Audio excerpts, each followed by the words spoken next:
A very warm regards to all my students of grade 4. Moving ahead with the social studies, lesson number 6, the earth and its movements. Here we go.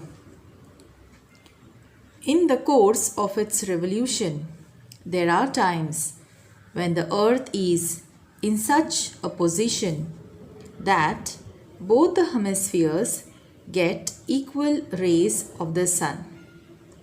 So in the course of the revolution, the moving of the earth around the sun, in the course of its revolution, both the northern hemisphere, that is the upper half, and the lower half, northern hemisphere and the southern hemisphere, they get equal rays, that is no slanting rays and no direct rays, equal rays to both the hemispheres, the northern hemisphere as well as the southern hemisphere. They get equal rays of the sun, and that is the certain times in the course of its revolution. Okay, 21 March and 23rd September are the 2 days when the sun shines directly over the equator. Now equator is the imaginary line that passes through the middle of the earth. So these are the 2 days, 21 March and 23rd September. These 2 days are the 2 days when the sun shines directly over the equator. On these days, both the hemispheres have equal days and nights. Okay, because the sun shines directly over the equator, both the hemispheres have equal days and nights. This is called equinox. Okay, when the sun is directly shining over the equator, that time period is known as equinox. And equinox is a time when both the hemispheres have equal days and equal nights. Okay, in the northern hemisphere, 21 March is known as the spring equinox as it experiences spring season. So spring season, the northern hemisphere is having spring season when? On 21st March, and that is the reason it is known as spring equinox. Spring means the season that comes before summer season. That means the northern hemisphere is preparing to face the summer season. Before the summer season arrives, there is spring season, 21st March, and because there is spring in the northern hemisphere, the equinox is known as spring equinox. Okay, and 23rd September is known as the autumnal equinox as it experiences autumn season. Okay, this 23rd September in the northern hemisphere, there is autumn season on 23rd September, and the equinox that comes in the autumn season is known as autumnal equinox. Okay, however, in the southern hemisphere, 21 March is known as the autumnal equinox and 23rd September is known as a spring equinox. Exact opposite. Okay, southern hemisphere, 21 March is known as the autumnal equinox because southern hemisphere has autumn season, and 23rd September is known as a spring equinox because 23rd September is the time period when southern hemisphere has spring season. Okay, you can see seasons in the northern hemisphere. This is the northern hemisphere, the upper part. See, it's inclined to the sun. Summer solstice 21 June, then see this way, in this direction it goes. See, autumn equinox 23rd September, from here it was winter solstice, 22nd December moves to this side, 21 March spring equinox, again summer solstice 21 June, again like this. This is the pathway, orbit. I told you, the runway, the path of moving around the sun. Okay, next. Now this experiment is done using the globe.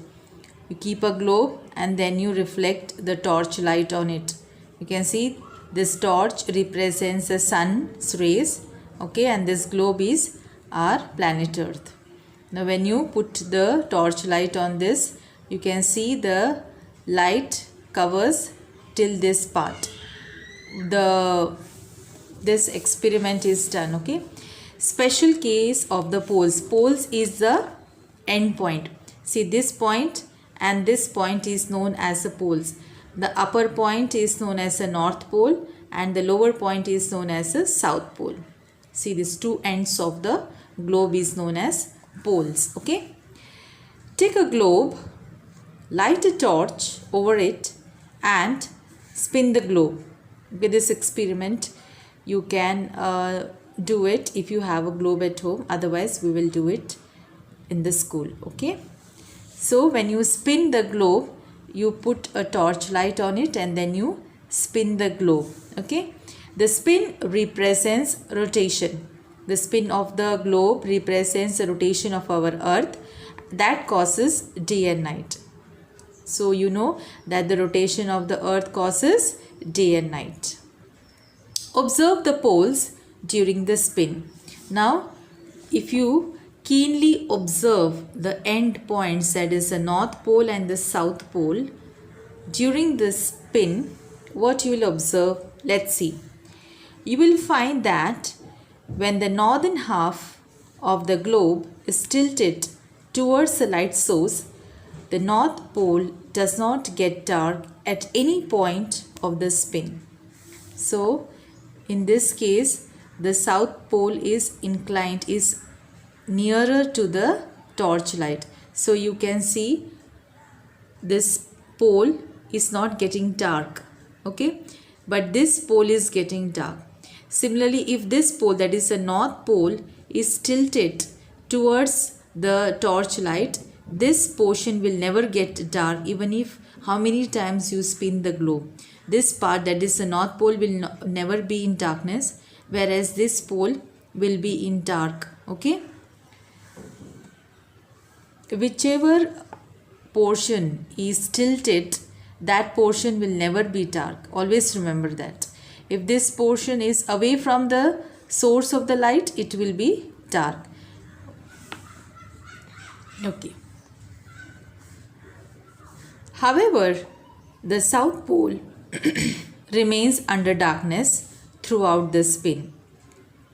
So whichever hemisphere is near to the source of light, okay, that pole will be in light for the throughout the spin, and whichever hemisphere is away from the sun, that pole will remain in darkness. Now in this case, if the southern hemisphere is away from the source of the light, the South Pole will be in darkness, okay.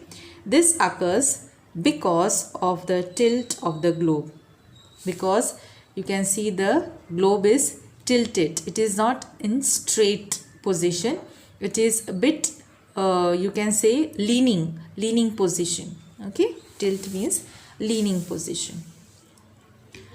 Similarly, because of the tilt of the earth, the North Pole receives sunlight for 6 months during the time the northern hemisphere is tilted towards the sun.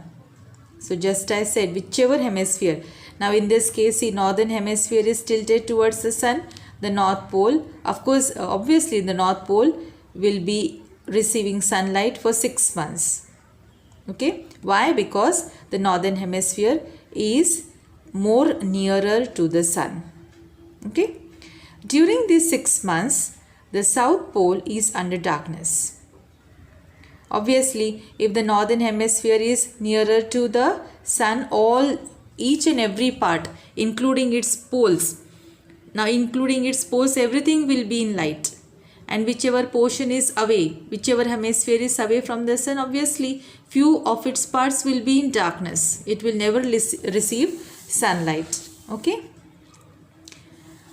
That is the time period of 6 months. When this North Pole is in receiving sunlight for 6 months, obviously South Pole will be in darkness for that same 6 months. When the southern hemisphere is tilted towards the sun, the South Pole receives 6 months of continuous daylight and the North Pole is under darkness for continuous 6 months. So same is the rule applicable for the next 6 months. When the southern hemisphere is tilted, is near to the sun, the South Pole will receive 6 months of continuous sunlight or daylight, whatever you say. It will be in light, in the within the rays of the sun. So more sunlight, more heat. Okay, it will have continuous daylight. And then the North Pole is under darkness. It will not receive sunlight. So obviously it will be in dark for that period of 6 months. Okay. Now let us see what does this fact corner have to offer to us.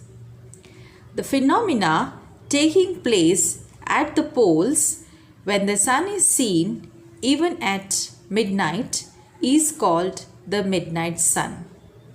So you can see there is this phenomena, there is you can say an event, a sort of an event. Phenomena is a thing that is happening at the poles when the usually we see the sun in the morning, okay, but at the poles the sun is seen at midnight. So have you ever seen the sun rising at midnight? No, we never witness it in India, but in the few parts of the world this sun is seen at midnight, and that is the reason it is called the midnight sun. Where whichever places are nearer to the poles, that is the North Pole and the South Pole, they also get to see this midnight sun. Okay. Whereas when there is no sunlight throughout the day, that is the darkness time, when the pole does means, just as I told you, the South Pole is in darkness for the 6 months or the North Pole is in darkness for the 6 months. During that time they are talking about that. Whereas when there is no sunlight throughout the day, it is called the polar night. So there are times when the sun does not rise even during the day. It is complete dark, complete cold. So that is known as polar night. So these all phenomena are witnessed at the poles, that is at the end points. This, see, you can see this end point. The end, the North Pole and the South Pole, this phenomena is witnessed, the midnight sun and the polar nights. You can, midnight sun means the sun rises, that the sun is seen at midnight, and the polar night is when there is no sun throughout the day. Okay, that phenomena is known as polar night. Okay, with this let us take a quick recap of lesson number 6, the earth and its movements. The earth is a planet, it's a blue planet, we live on this planet. Okay, the movements of the earth are the two movements, the rotation movement and the revolution movement. Axis is the point, okay, the imaginary point on which the earth moves around itself. Okay, see, now this globe is used for so that we can study a planet Earth. Okay, there are two poles, the end points, the North Pole, the upper the part that is above this imaginary line is known as North Pole, and the pole that is below the imaginary line is known as South Pole. The upper part is known as the northern hemisphere, the lower part is known as the southern hemisphere, and the imaginary line that passes through the middle of the earth is known as equator. Okay, spinning moment that the earth does on its own axis is known as rotation, and it takes place from west to east.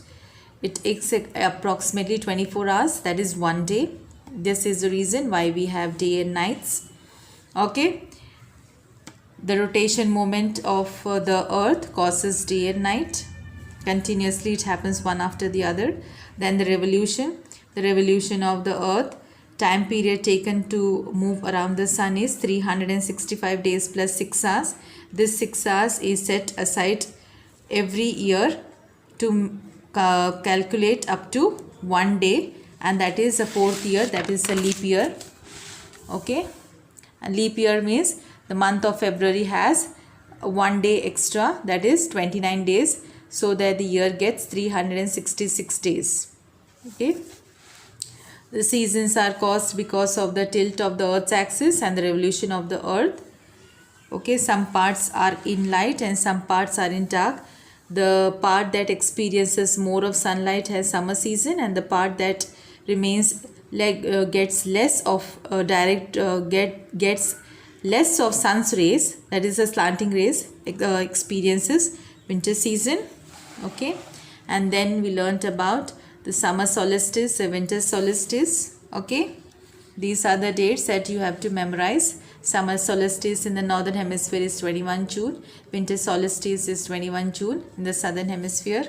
Okay, and then the special cases of the poles is the midnight sun and the polar nights. Okay, throughout the spin you can see that the if one pole is experiencing light, the other pole is in complete darkness. That is the reason why for the first 6 months the north pole is in light, that is experiencing sunlight. So during that 6 months the south pole is in complete darkness. If this south pole is in light part, this north pole is in complete darkness for that 6 months. Okay, with this we end this lesson. Okay, go through the lesson and go through the recording also. Happy reading. Bye.